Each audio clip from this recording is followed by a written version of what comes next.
उष्ट कोणी कोणाचं खावं याचं शास्त्र आहे. आजकाल लोकांनी सगळी संस्कृती बिघडून टाकली. घरामध्ये राहत असताना पतीचं उष्ट पत्नीनं खावं, पण पत्नीचं उष्ट पतीनं खाऊ नये. पण आता एवढे शिकलेले लोक हुशार झाले, एवढे हुशार झाले, नवरा बायका एका ताटात जेवायला लागले, एकाच ताटात जेवायला लागले. संस्कृती बिघडून टाकली शिकलेले लोकांनी. काही एका ताटात पती पत्नीने कधी भोजन करू नये. गुरुचं उष्ट शिष्याने खावं, पण शिष्याचं उष्ट गुरुने कधी खाऊ नये. लेकराचं उष्ट आईने खावं, पण आईचं उष्ट लेकराला देऊ नये, असं शास्त्र आहे. का सगळ्यात श्रेष्ठ देव फक्त भगवान श्रीकृष्ण आहे आणि पूर्ण अवतार आहे. म्हणून कोणतंही कार्य करत असताना आपण भगवंताचं नाव घेऊन जर का ते कार्य केलं तर आपल्या कार्याचं सार्थक होत असतं. आणि त्याच्यासारखा दानवीर दानशूर देव जगाच्या पाठीवर कोणता नाही. विटेवरी ज्याची पाऊले समान तोच एक दानशूर दाता. तुम्हाला जे जे पाहिजे ते ते तुमच्या मनोकामना पूर्ण करणारा हा देव आहे. म्हणून जगामध्ये एकच देव आहे, त्या देवाला चित्तामध्ये धारण करा. एक धरीला चित्ती आम्ही रुक्माईचा पती. तिसरा प्रश्न विचारला, वेदामध्ये भगवंताचं नाव अजन्म आहे, तर त्याला नाव का ठेवतात? अरे तो देव आहे. आणि देव म्हणजे कोण? कर्तुम अकर्तुम अन्यथा कर्तुम समर्थ ईश्वर. त्याची स्वतःची सत्ता आहे, त्याला कोणाकडून सत्ता उधार घ्यायची गरज पडत नाही. 16,108 बायका करून तो ब्रह्मचारी ठरला आणि 60 खंड्या अन्न खाऊन दुर्वासा ऋषी उपाशीच राहिले. ही ईश्वरी लीला आहे. म्हणून देवाचं नाव अजन्मा आहे, तर नाव का ठेवतो? त्याची स्वतःची स्वच्छंद गती आहे. आमचा चौथा प्रश्न आहे, वेदामध्ये भगवंताचे अवतार सांगितले, मग अवतार किती आहेत? तर प्रमाण म्हणून भागवतामध्ये 24 अवतार सांगितलेले आहेत.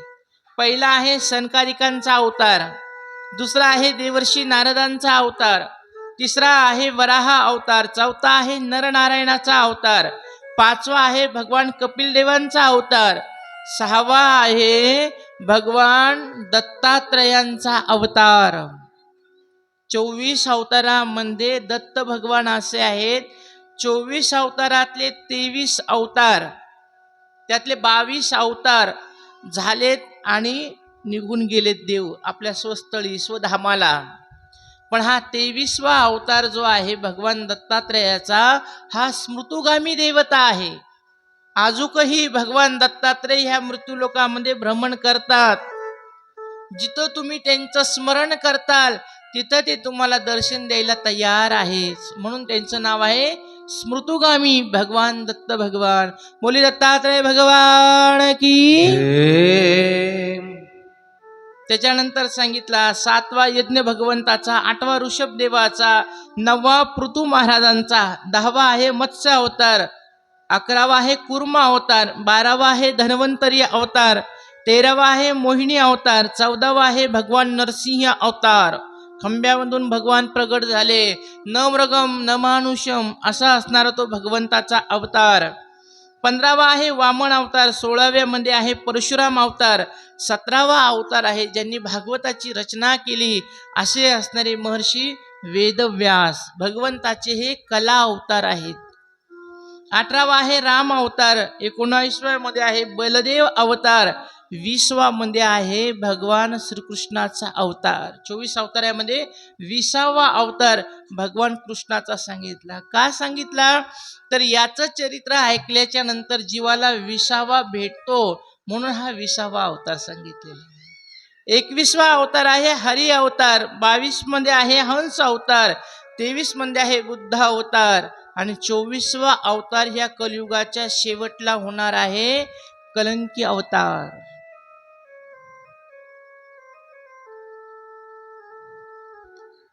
कलियुगाचं आयुष्य आहे 4,32,000 आणि आता अशी कलियुग लागून 5,600 वर्ष झालेत आणि कलियुगाच्या शेवटला हा अवतार होणार आहे असं सांगतात धर्मगुरू की त्या ठिकाणी लोक इथून पुढे अल्प आयुष्य होत चाललेले आहेत, अल्प आयुष्य होत चाललेले आहेत आणि सगळ्यांची वयोमर्यादा कमी कमी होत जाणार आहे आणि ज्या वेळेस मनुष्य त्या ठिकाणी हरभऱ्याच्या झाडाखाली बसल त्यावेळेस हा कलंकी अवतार होणार आहे.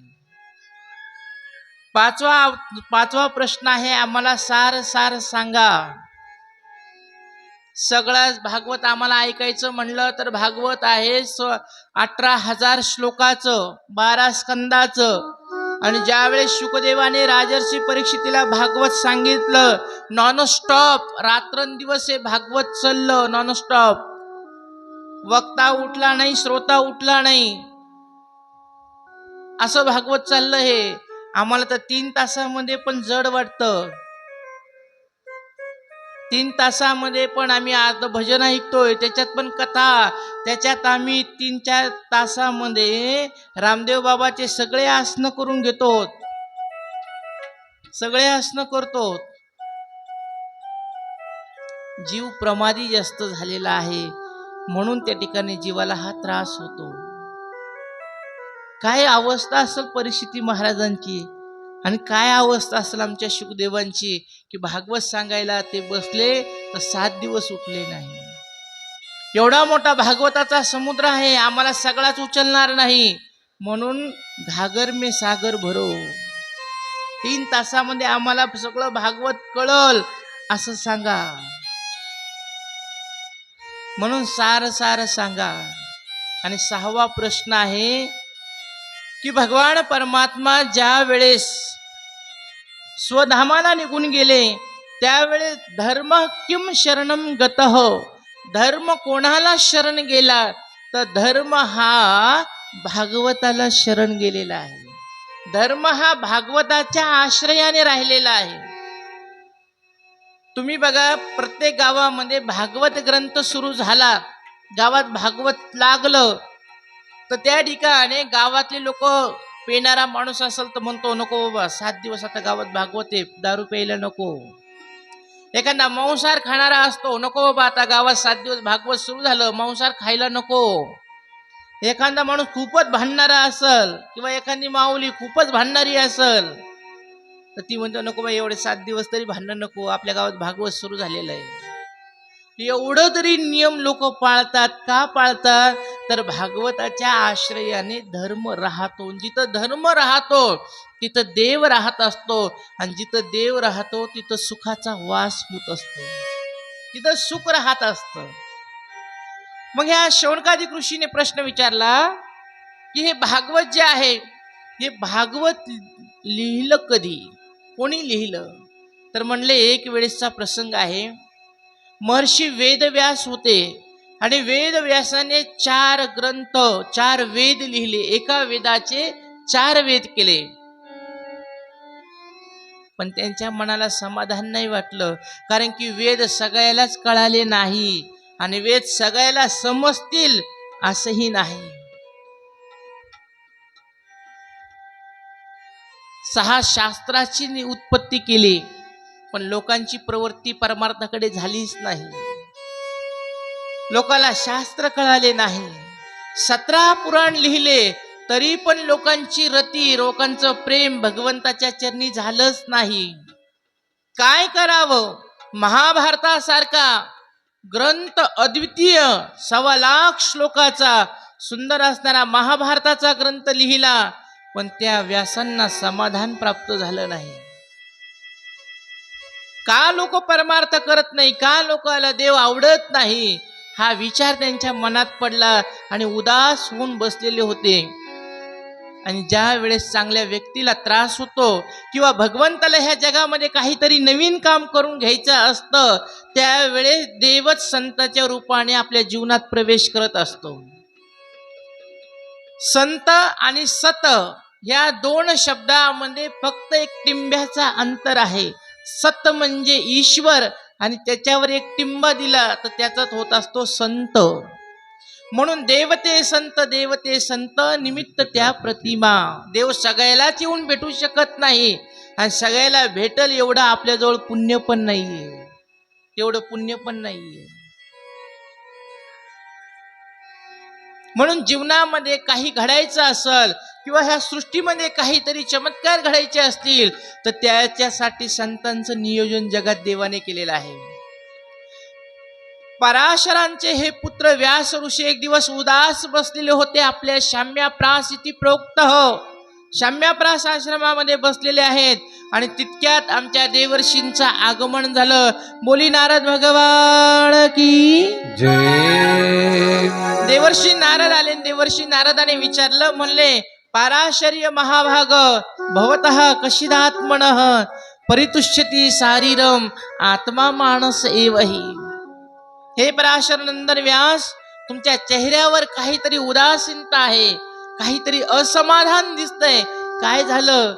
त्यांनी सांगितलं, बाबा मी जगाच्या कल्याणासाठी 4 वेद 6 शास्त्र 17 पुराण आणि महाभारतासारखा ग्रंथ लिहिला तरी पण लोकांचं प्रेम भगवंताच्या प्रती होत नाही, काय करावं?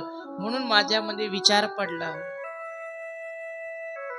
त्यावेळी देवर्षी नारदाने उपदेश केला. म्हणले, राजा तू एक कर, तू भगवान श्रीकृष्णाचं चरित्र लिही, चरित्राचं गायन कर, त्याचं लिखाण कर. तू जर का भगवान कृष्णाचं चरित्र लिहिलं तर सहज जीवांचं आकर्षण भगवंताच्या चरित्राकडे होईल आणि ते चरित्र ऐकण्याच्या निमित्ताने लोकांच्या मनात भगवंताच्या बद्दल प्रेम निर्माण होईल आणि सहज त्यांचं प्रेम भगवंताच्या प्रती वाढल आणि त्यांच्या अंतःकरणात भक्ती निर्माण होईल. ते म्हणले, बाबा आता माझं वय झालेलं आहे, मला दिवसभर बसल्या जाणार नाही, डोळ्याने नीट दिसत नाही, केव्हा मी हे ग्रंथ लिहायचा? त्यावेळेस देवर्षी नारदाने सांगितलं, अरे ईश्वर प्राप्ती करून घ्यायची ना तर त्याच्यासाठी सगळ्यात सोपा मार्ग आहे, आपण धरावे संतांचे ते पाय. हरिप्राप्तीशी उपाय हा उपयोग सांगितलेला, हा प्रयोग सांगितलेला आहे. तुला माझं दर्शन झालंय आणि ज्याला संतांचं दर्शन झालेलं असतं त्या व्यक्तीला जीवनामध्ये भगवत प्राप्ती व्हायला वेळ लागत नाही. मी तुला दुसऱ्या तिसऱ्याचं उदाहरण देणार नाही, माझ्या स्वतःचं उदाहरण देतो. मी उपब्रहण नावाचा गंधर्व होतो, पण माझ्याकडून काहीतरी अश्लील गाणे गाण्यात आले म्हणून माझं पतन झालं आणि मला शाप भेटला की तू दासीपुत्र होशील. आणि मी अहम पुरातीत भवे भवम मुनेह दासास्तु कश्याश्चन वेदवादिनः. मी एक दासीच्या पोटी जन्माला आलो, माझा पिता मरण पावला, माझा घेऊन माझी आई एका साधूच्या आश्रमात गेली आणि मी तिथं साधूच्या आश्रमात राहत असताना साधूंचा उच्चिष्ट प्रसाद मी ग्रहण केला. म्हणून मी त्या आश्रमात होतो. त्या आश्रमात असताना त्या साधू लोकांना भोजन घालायचो, भोजन उरल्यावर त्यांचं पत्तरवाळीतलं सगळं उष्टा प्रसाद मी एका पत्तरवाळीवर घ्यायचो आणि तो संत प्रसाद मी ग्रहण करायचो. रोज मला त्या साधूंचा प्रसाद खायला भेटला, उच्चिष्ट प्रसाद. आणि त्याने काय झालं तर माझ्या बुद्धीमध्ये परिवर्तन झालं आणि माझी जी बुद्धी मलिन झालेली होती त्याच बुद्धीमध्ये विवेक जागृत झाला आणि तीच बुद्धी हरिबुद्धी जपे तो नर दुर्लभ वाचेशी सुलभ रामकृष्ण. तिथून पुढे मला रामकृष्ण नामावर प्रेम झालं आणि हळूहळू मी त्यांच्याकडून मंत्र उपदेश घेतला आणि ओम नमो भगवते वासुदेवाय हा मंत्र उपदेश मी घेतला आणि त्याच मंत्राचा मी पाठ केला आणि त्या मंत्राचा पाठ केल्यामुळे माझ्या जीवनात एवढं परिवर्तन झालं की मला आकाशवाणीने सांगितलं की हे बाळा, तुला आताच माझा सगुण साक्षात्कार होणार नाही, पण ह्या सृष्टीचा प्रलय झाल्यावर तुला सुंदर असणारा माझा मी पार्षद बनवल.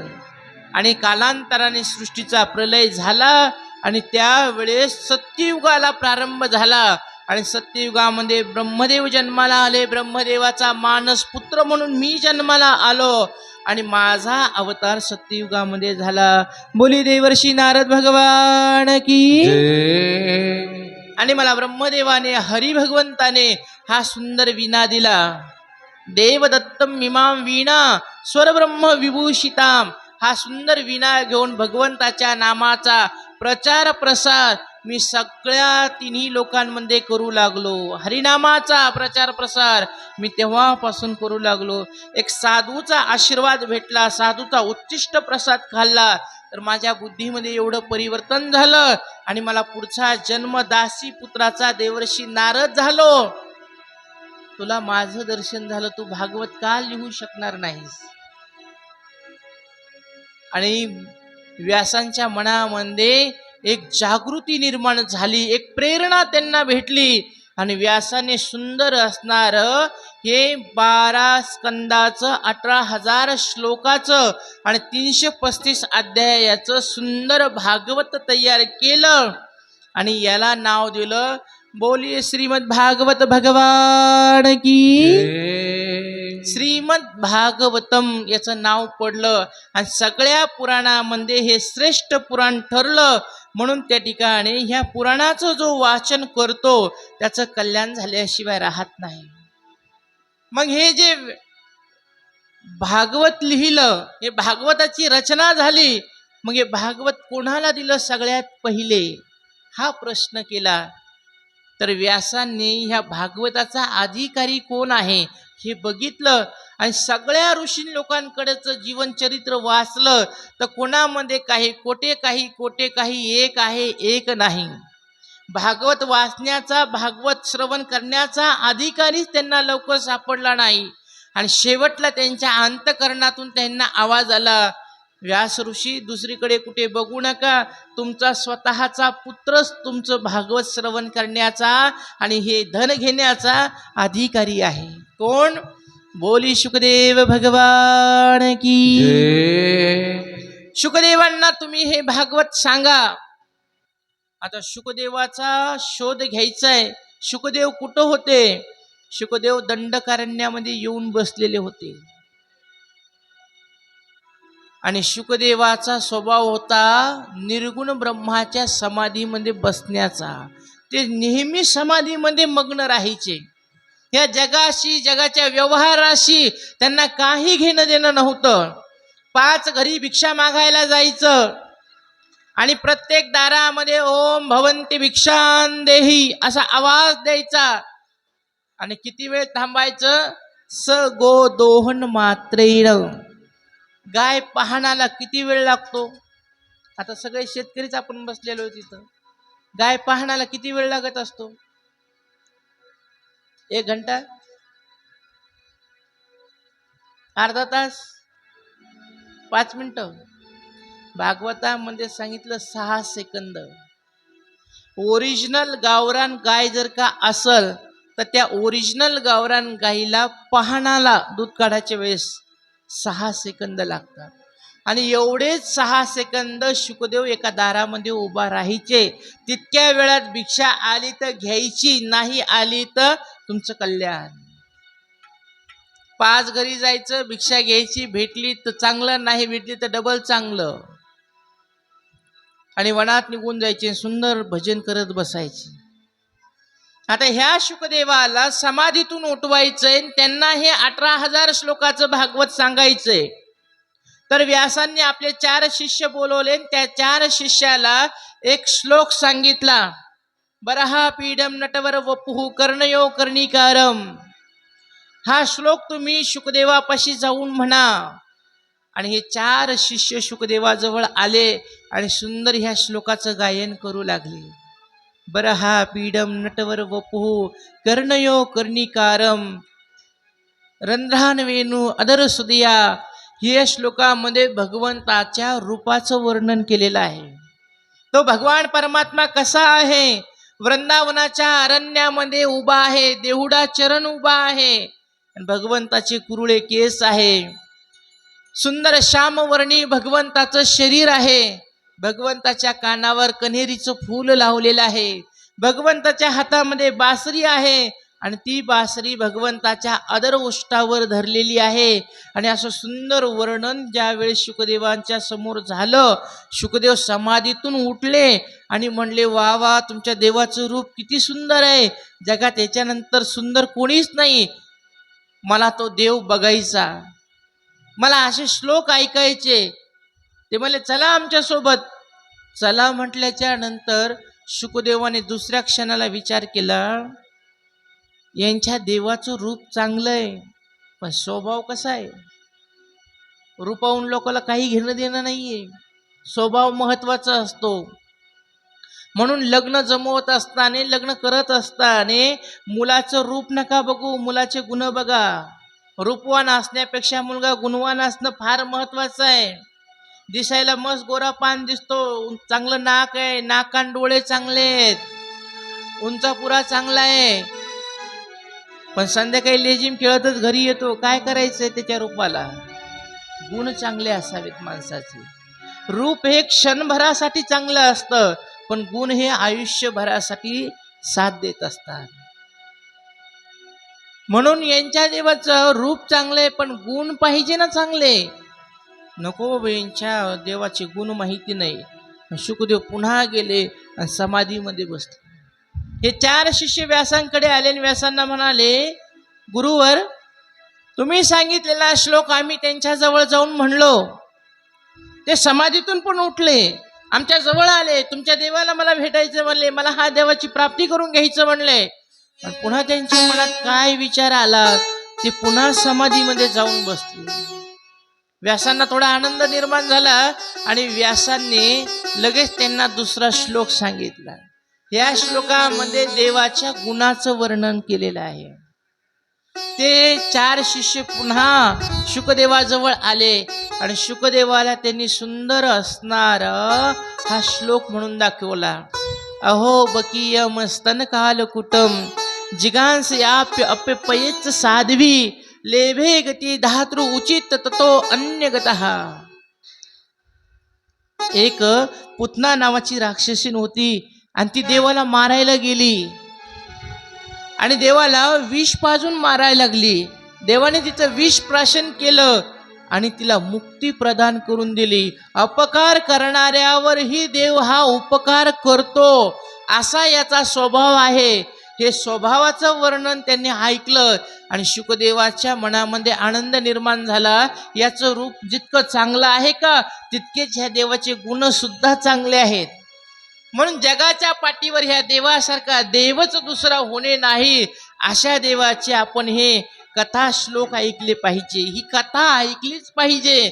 म्हणून शुकदेव समाधीतून उठले आणि त्या 4 शिष्यांना घेऊन सुंदर असणाऱ्या शाम्याप्राश आश्रमामध्ये आलेत आणि स्वतःच्या वडिलाच्या समोर बसले आणि व्यासांना नमस्कार केला. बोली व्यास भगवान की जय. व्यास ऋषींना नमस्कार केला आणि म्हणले, बाबा, तुमच्या जवळ असे किती श्लोक आहेत? व्यासाने सांगितलं 18,000 श्लोक आहेत. म्हणजे आम्हाला हे 18,000 श्लोक सांगा. आणि सुंदर असणाऱ्या व्यासांनी आपला पुत्र शुकदेवाला ही भागवताची 18,000 श्लोकाची संहिता दिली. श्लोक वाचायचे असल, भगवद्गीता, भागवत, रामायण वाचायचं असल तर संहिता घ्यावी लागती. शिव्या ऐकायची संहिता घ्यावी लागत नाही. भांडणं कसे करावे हे शिकावं लागत नाही. लोकाला कसा त्रास द्यावा हे शिकावं लागत नाही. शिकावं लागतं हरिपाठ, शिकावं लागतं गीतेचे श्लोक, त्याला घोकमपट्टी करावी लागते. तेव्हा ते आपल्याला आत्मसाधन प्राप्त होत असतं. त्याने साधती साधन. 18,000 श्लोकाची संहिता घेतली, आत्मतृप्ती झाली भागवताची आणि भागवतापासून एक विलक्षण प्रकारचा आनंद त्यांच्या मनामध्ये निर्माण झाला आणि हे रामनामाचं धन आपल्या जीवनामध्ये साठवलं आणि शुकदेव तिथून उठले आणि ह्याच रामनामाचे, कृष्ण नामाचं धन सगळ्या जगामध्ये वाटत सुटलेले आहे. सगळे लोक याचा स्वीकार करत घेतला की ज्यांनी जीवनामध्ये परमार्थचं धन साठवलं त्यांचं त्यांचं नाव ह्या जगामध्ये अमर झालं. आणि ज्यांनी ज्यांनी हे प्रपंचाचं धन साठवत गेले, ज्यांनी ज्यांनी प्रपंचातलं धन साठवलं, ते शेवटी कंगाल होऊन गेले.